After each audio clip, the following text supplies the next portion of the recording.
सोचा था रोए। किस्त 55 का आगाज एक गहरी खामोशी से होता है, वो खामोशी जो तूफान से पहले आती है। रात के अंधेरे में हवेली का माहौल बोझल जैसे दीवारें भी आने वाले सच से खौफ ज़दा। आरिफ अपने कमरे में अकेला बैठा है, हाथ में वही फाइल जिसने उसकी पूरी जिंदगी को शिकंजे में जकड़ रखा है। इस फाइल में वो राज है जो अगर सामने आ गया तो कई रिश्ते टूट जाएंगे, कई चेहरे बेनकाब हो जाएंगे। दूसरी तरफ जारा बेचैनी से कमरे में टहल रही है। उसका दिल गवाही दे रहा है कि आज कुछ बहुत बड़ा होने वाला है। उसे आरिफ के रवैये में अजीब सी सख्ती महसूस हो रही है। वो बार बार फोन देखती है, शायद आरिफ का कोई पैगाम आ जाए, मगर खामोशी उसका जवाब बन जाती है। सुबह होते ही हवेली में एक अजीब हलचल मच जाती है। सायरा बेगम, जो अब तक खुद को सबसे ताकतवर समझती आई हैं, इनके चेहरे पर भी परेशानी के आसार साफ नजर आ रहे हैं। जानती हैं कि आरिफ अब खामोश रहने वाला नहीं। उसने बहुत कुछ सह लिया है, बहुत से समझौते कर लिए हैं। नाश्ते की मेज पर सब जमा होते हैं, मगर कोई किसी की तरफ देखने की हिम्मत नहीं करता। आरिफ की नजरें सईदी सायरा बेगम पर जम जाती हैं। वो पहली बार इतने मजबूत लहजे में बोलता है, आज सच सामने आएगा, चाहे किसी को कितना ही तकलीफ क्यों ना हो। ये जुमला सुनकर जारा के हाथ से चमच गर जाता है और सायरा बेगम का चेहरा जर्द पड़ जाता है। वो फौरन बात बदलने की कोशिश करती, मगर आरिफ उन्हें रोक देता है। वो सबको ड्राइंग रूम में बैठने का हुक्म देता है, जैसे अब वही उस घर का फैसला करने वाला हो। इधर फहद, जो काफी उर्से से खामोश तमाशाई बना हुआ, आज पहली बार आरिफ का साथ देने का फैसला करता है। उसे अपनी गलतियों का एहसास हो चुका है, खास तौर पर जारा के साथ किए गए सलूक पर। वो सबके सामने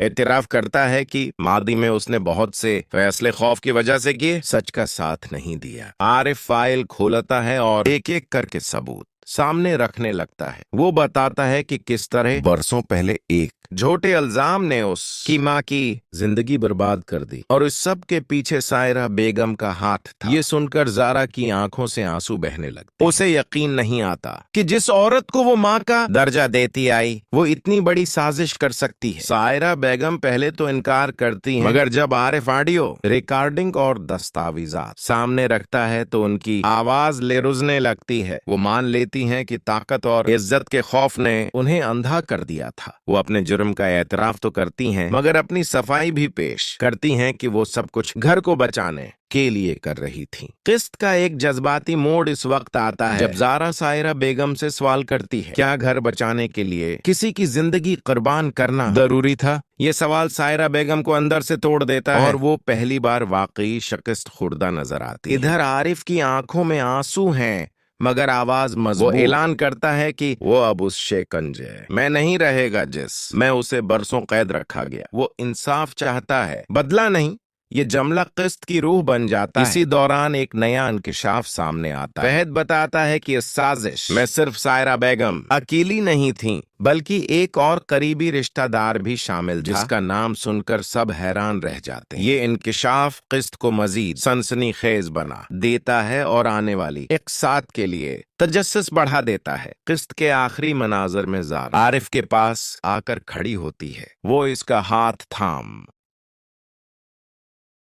किस्त 55 का आगाज एक गहरी खामोशी से होता है, वो खामोशी जो तूफान से पहले आती है। रात के अंधेरे में हवेली का माहौल बोझल जैसे दीवारें भी आने वाले सच से खौफ ज़दा। आरिफ अपने कमरे में अकेला बैठा है, हाथ में वही फाइल जिसने उसकी पूरी जिंदगी को शिकंजे में जकड़ रखा है। इस फाइल में वो राज है जो अगर सामने आ गया तो कई रिश्ते टूट जाएंगे, कई चेहरे बेनकाब हो जाएंगे। दूसरी तरफ जारा बेचैनी से कमरे में टहल रही है। उसका दिल गवाही दे रहा है कि आज कुछ बहुत बड़ा होने वाला है। उसे आरिफ के रवैये में अजीब सी सख्ती महसूस हो रही है। वो बार बार फोन देखती है, शायद आरिफ का कोई पैगाम आ जाए, मगर खामोशी उसका जवाब बन जाती है। सुबह होते ही हवेली में एक अजीब हलचल मच जाती है। सायरा बेगम, जो अब तक खुद को सबसे ताकतवर समझती आई हैं, इनके चेहरे पर भी परेशानी के आसार साफ नजर आ रहे हैं। जानती हैं कि आरिफ अब खामोश रहने वाला नहीं। उसने बहुत कुछ सह लिया है, बहुत से समझौते कर लिए हैं। नाश्ते की मेज पर सब जमा होते हैं, मगर कोई किसी की तरफ देखने की हिम्मत नहीं करता। आरिफ की नजरें सईदी सायरा बेगम पर जम जाती हैं। वो पहली बार इतने मजबूत लहजे में बोलता है, आज सच सामने आएगा, चाहे किसी को कितना ही तकलीफ क्यों ना हो। ये जुमला सुनकर जारा के हाथ से चमच गर जाता है और सायरा बेगम का चेहरा जर्द पड़ जाता है। वो फौरन बात बदलने की कोशिश करती, मगर आरिफ उन्हें रोक देता है। वो सबको ड्राइंग रूम में बैठने का हुक्म देता है, जैसे अब वही उस घर का फैसला करने वाला हो। इधर फहद, जो काफी उर्से से खामोश तमाशाई बना हुआ, आज पहली बार आरिफ का साथ देने का फैसला करता है। उसे अपनी गलतियों का एहसास हो चुका है, खास तौर पर जारा के साथ किए गए सलूक पर। वो सबके सामने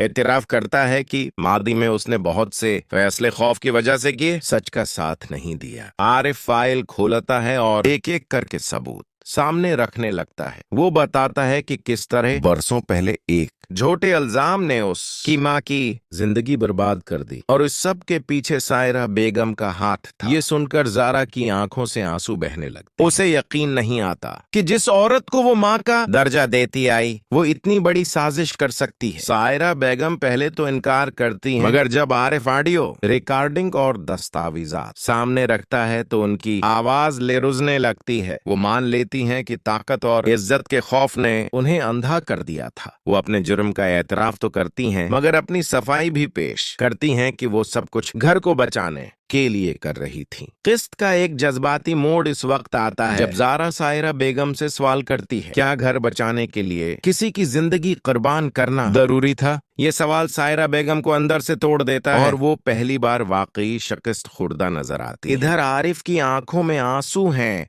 मगर आवाज मजबूत। वो ऐलान करता है कि वो अब उस शिकंजे में नहीं रहेगा जिस में उसे बरसों कैद रखा गया। वो इंसाफ चाहता है, बदला नहीं।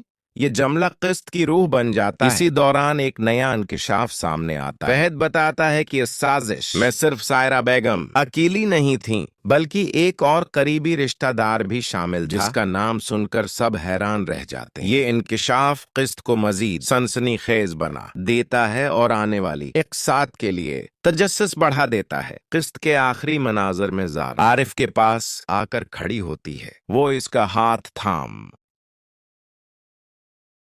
किस्त 55 का आगाज एक गहरी खामोशी से होता है। वो खामोशी जो तूफान से पहले आती है। रात के अंधेरे में हवेली का माहौल बोझल, जैसे दीवारें भी आने वाले सच से खौफजदा। आरिफ अपने कमरे में अकेला बैठा है, हाथ में वही फाइल जिसने उसकी पूरी जिंदगी को शिकंजे में जकड़ रखा है। इस फाइल में वो राज है जो अगर सामने आ गया तो कई रिश्ते टूट जाएंगे, कई चेहरे बेनकाब हो जाएंगे। दूसरी तरफ जारा बेचैनी से कमरे में टहल रही है। उसका दिल गवाही दे रहा है कि आज कुछ बहुत बड़ा होने वाला है। उसे आरिफ के रवैये में अजीब सी सख्ती महसूस हो रही है। वो बार बार फोन देखती है, शायद आरिफ का कोई पैगाम आ जाए, मगर खामोशी उसका जवाब बन जाती है। सुबह होते ही हवेली में एक अजीब हलचल मच जाती है। सायरा बेगम, जो अब तक खुद को सबसे ताकतवर समझती आई हैं, इनके चेहरे पर भी परेशानी के आसार साफ नजर आ रहे हैं। जानती हैं कि आरिफ अब खामोश रहने वाला नहीं। उसने बहुत कुछ सह लिया है, बहुत से समझौते कर लिए हैं। नाश्ते की मेज पर सब जमा होते हैं, मगर कोई किसी की तरफ देखने की हिम्मत नहीं करता। आरिफ की नजरें सईदी सायरा बेगम पर जम जाती हैं। वो पहली बार इतने मजबूत लहजे में बोलता है, आज सच सामने आएगा, चाहे किसी को कितना ही तकलीफ क्यों ना हो। ये जमला सुनकर जारा के हाथ से चमच गर जाता है और सायरा बेगम का चेहरा जर्द पड़ जाता है। वो फौरन बात बदलने की कोशिश करती, मगर आरिफ उन्हें रोक देता है। वो सबको ड्राइंग रूम में बैठने का हुक्म देता है, जैसे अब वही उस घर का फैसला करने वाला हो। इधर फहद, जो काफी उर्से से खामोश तमाशाई बना हुआ, आज पहली बार आरिफ का साथ देने का फैसला करता है। उसे अपनी गलतियों का एहसास हो चुका है, खास तौर पर जारा के साथ किए गए सलूक पर। वो सबके सामने